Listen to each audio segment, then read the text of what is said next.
আনন্দবাজার কিছুটা বিরতি নিয়ে আয়নাঘর নিয়ে একটা প্রশ্ন তুলল। এর মধ্যে সোশ্যাল মিডিয়াতে তো মোটামুটি ফাটায় ফেলতেছে আওয়ামী লীগ ঘরানার লোকজন যে আয়নাঘর নামক কোনো বস্তুই নাই, এরকমই একটা ভাব তাদের। তাহলে ওই যে সব 8 বছর 10 বছর ওরা মানে এর থেকে আকাশ থেকে মানে নামছে বাংলাদেশে, এবং বলা হচ্ছে যে তারা আকাশে ছিল, বাতাসে লুকায় ছিল বা বিদেশে লুকায় ছিল, এখন এসে বলতেছে তারা আয়নাঘরের গল্প, এমনটাই বলার চেষ্টা করছে। যাই হোক, একটা কথা বলি, গত 15 বছরে আওয়ামী লীগ বহু মিডিয়া তারা জন্ম দিছে, কিন্তু সবগুলো হচ্ছে তাদের হাতের মধ্যে ছিল। তারা মনে করলো যে এই সমস্ত মিডিয়াগুলো তারা ক্রমাগতভাবে প্রচার করবে এবং বেছে বেছে একেবারে আওয়ামী লীগ মার্কা লোকজনকে তারা দিছে যাতে কন্ট্রোল করা যায় এবং মালিকানা যাতে আওয়ামী লীগের হাতে থাকে, এবং তাদের পক্ষে প্রচার প্রচারণা মানে তারা করে গেছে। গুরুত্বপূর্ণ সময় তারা একেবারে সরাসরি সরকারের পক্ষ নেয়, আর বাকি সময় একটু টাল্টিপাল্টি করে একটা নিরপেক্ষতার ভান ধরে। যাই হোক, এখন বেকায়দায় পড়ছে। এখন যেহেতু ওই মিডিয়াগুলোকে তারা একটা নতজানু হিসেবে, মাজা ভাঙা হিসেবে জন্ম দিছে, এখন ক্ষমতা পরিবর্তনের সাথে সাথে ওরাও আবার ক্ষমতার সাথে পরিবর্তন হয়ে গেছে, অর্থাৎ আওয়ামী লীগের আর কোনো কাজে লাগছে না। এখন তারা মানে যত মানে ভারতীয় গণমাধ্যম আছে তার উপরে ঝাঁপায় পড়ছে, এবং ভারতের নানা দলগুলো যেহেতু মানে আওয়ামী লীগ এবং শেখ হাসিনাকে মনে করে যে তাদের প্রতিনিধি, সুতরাং তারা এখন সাপোর্ট দিচ্ছে। তারা যেগুলি অপপ্রচার করছে এখন তারা সেগুলো গণমাধ্যমে প্রকাশ করছে, অর্থাৎ ভারতীয় গণমাধ্যমে প্রকাশ করছে। সম্প্রতি ডক্টর মোহাম্মদ ইউনূস আয়নাঘর পরিদর্শনে গেছে, এটাও তাদের কাছে কোথায় আয়নাঘর, কই আয়নাঘর? প্রেস সচিব বলছে যে এটা ক্যান্টনমেন্টে ডিজিএফআই এবং র্যাবের উত্তরা আগারগাঁও 3টা জায়গায় পরিদর্শন, কিন্তু এটা তাদের বিশ্বাস হচ্ছে না। তারপরে যে ইলেকট্রিক চেয়ার বলা হচ্ছে যে এটাতে শক দেওয়া, তো বলতেছে এখন যে এটা তো এই চেয়ারে ইলেকট্রিক দিলে তো তার জ্বলে পুড়ে মরে যাওয়ার কথা। এই ধরনের নানান রকম প্রশ্ন তারা তুলছে। মানে মোট কথা পুরো বিষয়টাই যেন একটা ফেক, আয়নাঘর বলে কিছুই ছিল না। এই রিপোর্টে দেখেন বলা হচ্ছে কি, প্রধান উপদেষ্টা মোহাম্মদ ইউনূস বাছাই করা কয়েকজন উপদেষ্টাকে নিয়ে, মানে এটাও যেন বাছাই করে কেন নিয়ে গেল, মানে সবাইকে নিয়ে গেলে ভালো হতো।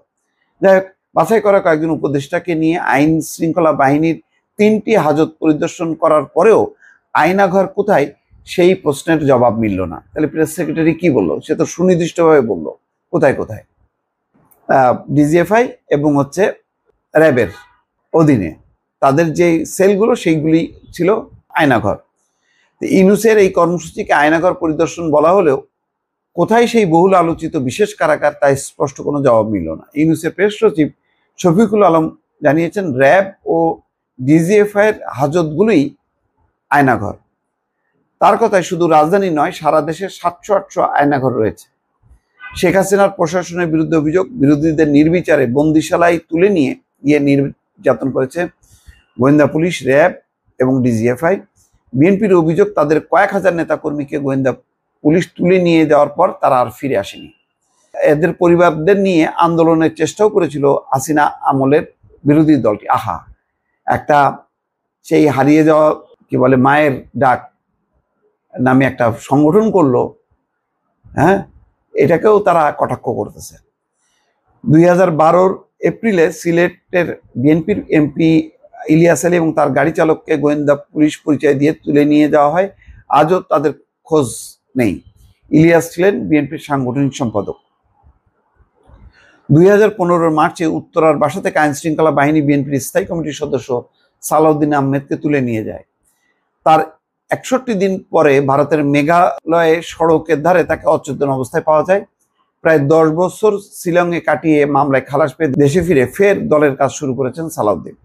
সম্প্রতি এইসব অভিযোগে শেখ হাসিনার বিরুদ্ধে আন্তর্জাতিক অপরাধ ট্রাইব্যুনালে শেখ হাসিনা ও তার দল সরকারের অন্য নেতাদের বিরুদ্ধে মামলা দায়ের করেছেন বিএনপির নেতৃত্বে। ইউনূস সরকার গুমের অভিযোগগুলো খতিয়ে দেখতে একটি কমিশনও তৈরি করেছে, কিন্তু বিদেশ থেকে এক সাংবাদিকের একটি ইউটিউব চ্যানেল প্রথম আয়নাঘরের কাহিনী নিয়ে একটি প্রতিবেদন প্রচার করে।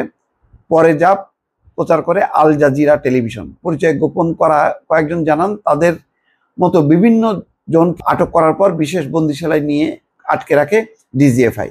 বা র্যাব।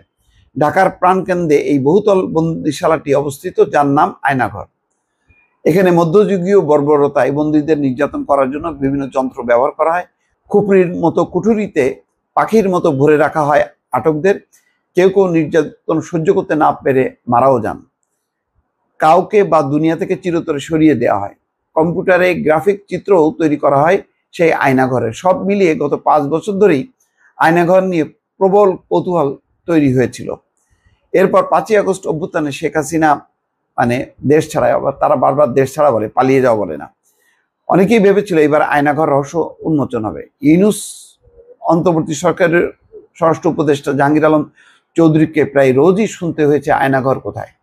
একবার তা খুঁজতেও বেরিয়ে পড়েন উপদেষ্টা, কিন্তু বিফল হয়ে বলেন সম্ভবত আয়নাঘর প্রতীকী নাম, তবে সব বাহিনীর নিজস্ব লকআপ থাকে, রয়েছেও।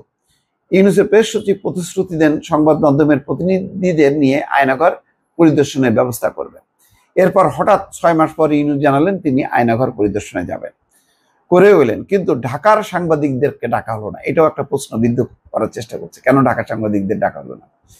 উপদেষ্টা ও প্রেস সচিব সমাজ মাধ্যমে যে ছবি দিলেন তার সাধারণ লকআপের মতোই দেখতে। একটি স্টিলের চেয়ার রেখে বলা হলো বন্দীদের বৈদ্যুতিক শক দিতে সেটি ব্যবহার করা হতো, কিন্তু তা নিয়ে সমালোচনার ঝড়, কারণ সেই চেয়ারে বসিয়ে শক দিলে বন্দির ঝলসে মারা যাওয়ার কথা। পরদিন ইউনূসের প্রেস সচিবকে প্রশ্ন করা হলো কোথায় সেই গোপন আয়নাঘর পাওয়া গেল। তিনি বললেন উত্তরা, কচুক্ষেত এবং আগারগাঁওয়ে র্যাব এবং ডিজিএফ এর দপ্তরেই আয়নাঘর। তাদের লকআপই পরিদর্শন করেছেন ডক্টর ইউনূস। তাতে সমস্যা কি? তারা তো তাদের লকআপ পেয়ে বছরের পর বছর আটকে রাখতে পারে না, সেগুলিরই প্রতীকী নাম আয়নাঘর। সমস্যা কোথায়? প্রশ্নবিদ্ধ করার চেষ্টা চলছে, যাতে যারা গুম নির্যাতনের শিকার হয়েছে সেই বিচারটা যাতে প্রশ্নবিদ্ধ হয় আন্তর্জাতিক অঙ্গনে, কারণ জানে যে এই বিচারের কঠিন শাস্তি হবে এবং তার প্রস্তুতি চলতেছে। সুতরাং তার আগে একটা পরিস্থিতি তারা তৈরি করতে চায়। তো সোশ্যাল মিডিয়া থেকে যদি গণমাধ্যম, প্রতিষ্ঠিত গণমাধ্যমে সেটা প্রচারে আনতে পারে, সেটা একটা যৌক্তিকতা পায়। সম্ভবত সেই কারণেই আনন্দবাজারকে বেছে নিয়ে এরকম একটি রিপোর্ট তারা প্রচার করলো। দর্শক ভালো থাকবেন, আল্লাহ হাফেজ।